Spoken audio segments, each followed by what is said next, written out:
Hi, this is Jeffrey Lewis for the Bonn songbook. This is the song of the French Revolution.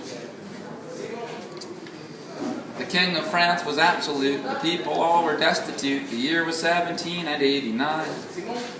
Churches paid no income tax, neither did aristocrats, wars were costing money all the time. But Enlightenment ideas had entered people's ears, like liberty, equality, and brotherhood. People starving broke under feudalism's yoke, knew no church or king was going to do them any good. There was such financial crisis, the king had to take advice to try an old thing called a States General government. The Estates General had 3 votes, nobles, church, and common folks. 2 to 1, the commons lose, it always went. The commons in frustration said, "We represent the nation. The nobles and the church must lose their privileges." And the rich were scared for real when they stormed to the Bastille, and rebellions also broke out in the villages. At the palace in Versailles, the king and queen were heard to sigh, "I guess we have to let them make a constitution now."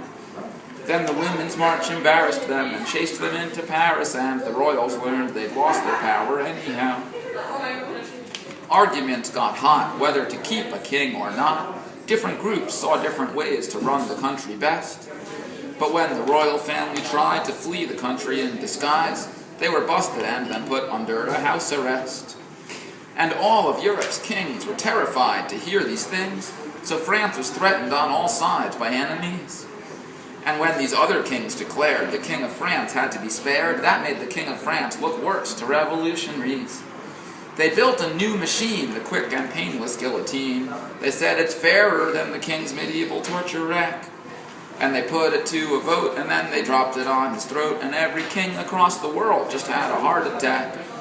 So they attacked from north and south, and they attacked from east and west, till revolutionary France was in a desperate state. And when the radical Marat was killed politically, now that was what it took for France's outlook to degenerate. The new leader, Robespierre, said enemies are everywhere, and for a year the guillotine was working endlessly. And though he freed the slaves, it's true, Robespierre's head came off too. Then France was run by the more moderate Directory.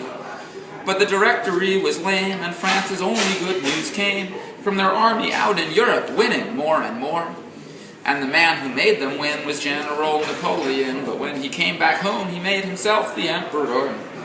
So it was a painful climb to get from kings to modern times, but the French Revolution always showed the way, because the ideas that sparked it first have never ever been reversed. It was the biggest change that shaped our Western world today.